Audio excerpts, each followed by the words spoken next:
আপনার থিসিসের জন্য কি আপনাকে একটি কনসেপচুয়াল ফ্রেমওয়ার্ক লিখতে হবে, কিংবা সেই কনসেপচুয়াল ফ্রেমওয়ার্ক লেখার সময় বিভিন্ন ধরনের ইন্ডিপেন্ডেন্ট ভেরিয়েবল, ডিপেন্ডেন্ট ভেরিয়েবল এবং এগুলোর সাথে সম্পর্কিত আরও যে ভেরিয়েবলগুলো রয়েছে সেগুলো সম্পর্কে আপনি অনেক বেশি কনফিউজড? চলুন আজকের ভিডিওতে আমরা শিখব কিভাবে একটি কনসেপচুয়াল ফ্রেমওয়ার্ক তৈরি করতে হয় এবং কিভাবে ইন্ডিপেন্ডেন্ট এবং ডিপেন্ডেন্ট ভেরিয়েবলগুলোর সাথে সাথে ঠিক অন্যান্য যে ভেরিয়েবলগুলো রয়েছে সেগুলো নিয়েও কাজ করতে হয় এবং সেগুলোর সাথে সাথে কিভাবে একটি রিলেশনাল আউটকাম আমাদেরকে নিয়ে আসতে হয় ঠিক সেটি সম্পর্কে আমরা এই ভিডিওতে শিখব। মডারেটর ভ্যারিয়েবলস, মিডিয়েটর ভ্যারিয়েবলস এবং কন্ট্রোল ভ্যারিয়েবলস। মডারেটর হলো এমন একটি ভ্যারিয়েবল যা একটি ইন্ডিপেন্ডেন্ট ভ্যারিয়েবলের প্রভাবকে পরিবর্তন করে। উদাহরণস্বরূপ আইকিউ মডারেটর হিসেবে কাজ করে কারণ এটি পড়াশোনার ঘন্টা এর প্রভাবকে পরীক্ষায় স্কোরের উপর পরিবর্তন করতে পারে। অর্থাৎ আপনার আইকিউ যদি বেশি হয় তবে আপনাকে কম পড়াশোনা করতে হলেও পরীক্ষায় ভালো ফলাফল আসবে।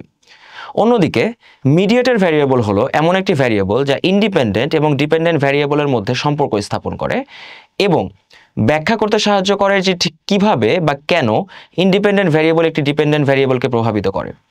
উদাহরণস্বরূপ পড়াশোনার ঘন্টা প্রভাবিত করে প্র্যাকটিস সমস্যার সংখ্যা, যা পরে পরীক্ষার স্কোরকে প্রভাবিত করে।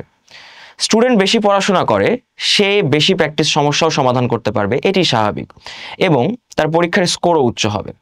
তাহলে মডারেটর এবং মিডিয়েটর উভয়ই ডিপেন্ডেন্ট ভ্যারিয়েবলকে প্রভাবিত করে, তবে তাদের মধ্যে মূল পার্থক্য হলো মডারেটর কখনো প্রভাবিত হয় না, অর্থাৎ ইন্ডিপেন্ডেন্ট ভ্যারিয়েবল থেকে মডারেটর কখনো প্রভাবিত হয় না। অন্যদিকে মিডিয়েটর সবসময়ই ইন্ডিপেন্ডেন্ট ভ্যারিয়েবল থেকে প্রভাবিত হয়।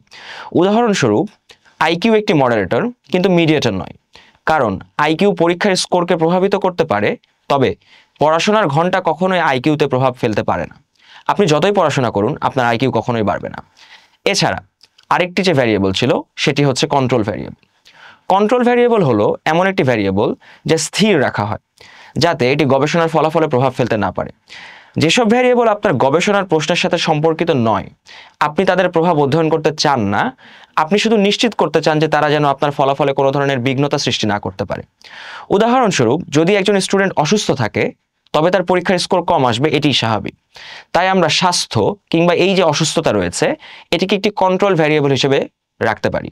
এখন আপনাদের কনসেপচুয়াল ফ্রেমওয়ার্ক তৈরি করার জন্য যে বেসিক বিষয়গুলো জানা দরকার ছিল এবং সেই সাথে সাথে ডিপেন্ডেন্ট এবং ইন্ডিপেন্ডেন্ট ভ্যারিয়েবল এবং সেগুলোর সাথে সাথে আরও যে প্রভাব বিস্তারকারী ভ্যারিয়েবলগুলো রয়েছে সেগুলো সম্পর্কে আপনি জানেন। সেই সাথে সাথে গবেষণার জন্য আরও বিভিন্ন বিষয় নিয়ে আপনার যদি জানার থাকে তাহলে আমাদের সাথেই থাকুন এবং আমাদের প্লেলিস্টে ক্লিক করুন। ধন্যবাদ।